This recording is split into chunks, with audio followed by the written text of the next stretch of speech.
Embarking on the MSC EURIBIA promises an experience of opulence and modernity with its stunning design and contemporary amenities. In this honest review, we delve into the aspects that left us in awe and a few elements that raised our eyebrows. Here at Cruise's Edge, we tap into our decades of cruise experience and share what we've learned over the years to help improve your cruise vacations. While the MSC EURIBIA left us in awe with its beauty and certain commendable features, our journey was not without its share of disappointments. We'll also explore the aspects of our experience that fell short of expectations, shedding light on areas that MSC could refine for a smoother and more satisfying cruise. Hang around till the end and we'll answer the question, will we ever cruise MSC again?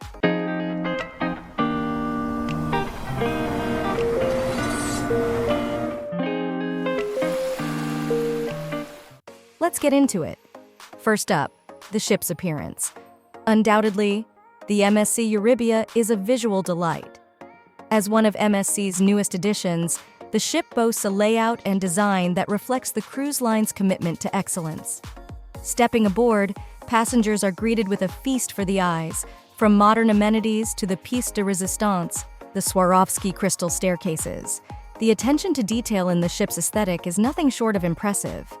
One of the glaring issues we faced aboard the EURIBIA was the persistent sense of overcrowding.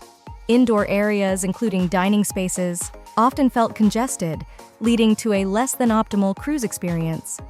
While external factors like the itinerary and cold weather may have contributed, the overall congestion, even in seemingly spacious areas, left us longing for a more comfortable and spacious atmosphere.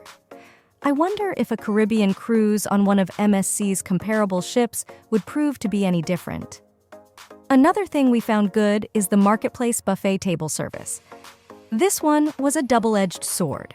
The concept of table service in the marketplace buffet is a commendable move towards enhancing the overall dining experience. A simple push of a button at your table summons a bar staff member to take your drink order. While this innovation is appealing, it comes with its share of unpredictability. The service is a mixed bag, swinging between efficient and elusive. Sometimes the response is immediate, while at other times, the button push remains unanswered. This unpredictability may be an area where MSC could refine its approach for a more consistent experience. On the bad side, the elevator concept proved to be a bit frustrating. While a very good concept of having the buttons on the outside and letting you input what level you wanted before an elevator is called, in practice, it seemed to slow the process down greatly, and you would find yourself waiting for what seemed like a very long time before an elevator arrived. Many times, we found ourselves just taking the stairs if we were only going a couple of floors up or down. The innovative concept of external elevator buttons, allowing passengers to input their desired floor before the elevator's arrival, proved to be more of a hindrance than a convenience. We enjoyed the smaller embarkation process. It was a breath of fresh air. With minimal difficulty and short lines, boarding the EURIBIA is a breeze compared to other cruise ports we've been to. The European route we explored featured passengers embarking and disembarking at every stop, contributing to a smoother and more streamlined embarkation process. This ensures that passengers can focus on the journey ahead, rather than navigating cumbersome boarding procedures. But this one also proved to be a bit of a double-edged sword as well. Unlike the traditional process of everyone getting on and off at the same time, this daily boarding made the whole trip seem a bit disjointed. This isn't an MSC thing, it's just how the process is handled at these particular ports. So for instance, there was no sail-away party, and there wasn't that traditional beginning and ending feeling that all the passengers usually share in common. We chose not to purchase a drink package on this cruise. With it being our first time on MSC, we decided to wing it. For us, this turned out to be a good choice. Despite the array of drink options available on the ship, we found the overall quality of mixed drinks to be lacking. While bottled wine and champagne met expectations, the cocktails left much to be desired. The drinks, unfortunately, fell short of the standard we were accustomed to, leaving us with a desire for more refined and recognizable beverage options. As always, remember to give this video a big thumbs up and subscribe if you haven't already, and ring that bell for notification of our upcoming videos. Thanks in advance. It really helps us out with the algorithm and makes it easier for first-time cruisers and veteran cruisers looking for this kind of information to find us. One really good thing was the ship's cleanliness. The maintenance and cleanliness of the MSC EURIBIA stand out as a testament to the cruise line's dedication to providing a top-tier experience. As a brand new ship, the EURIBIA gleams with a freshness that permeates every corner. The meticulous care taken to uphold cleanliness standards is evident throughout the vessel, reaffirming MSC's commitment to passenger comfort and satisfaction. We love that aspect of this ship, and I wonder if that level of cleanliness and maintenance carries over throughout their fleet. If you've traveled on other MSC ships, let us know in the comments section what you thought of this and any of the other aspects of your cruise. As it relates to the food, the pizza was pretty good. I'm not a big pizza fan on any ship, but I must say theirs was better than most, and as far as food goes, everything else was a bit lackluster.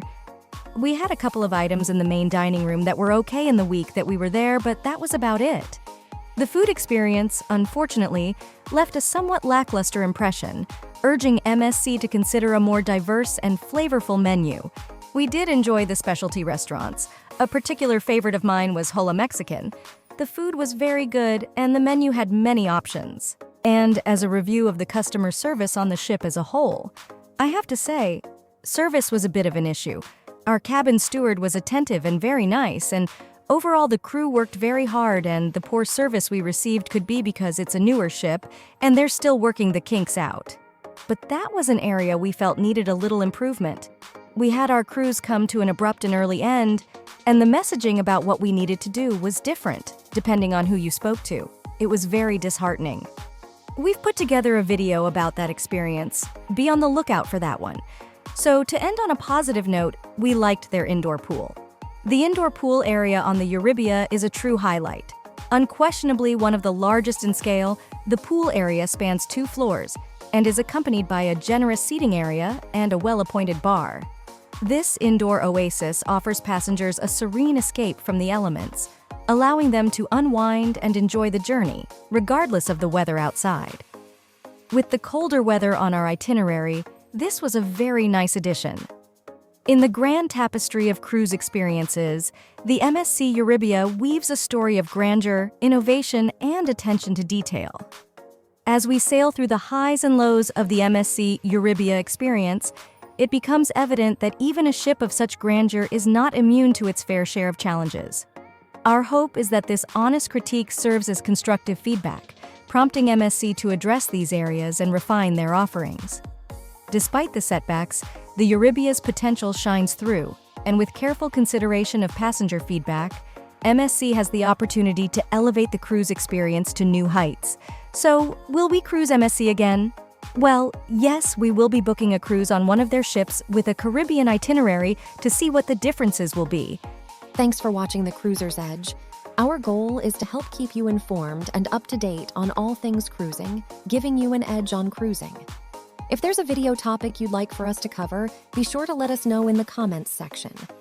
Don't forget to like and subscribe to Cruiser's Edge for more exciting voyages, cruise tips, and the latest updates in the cruising industry. Until next time, happy cruising and bon voyage!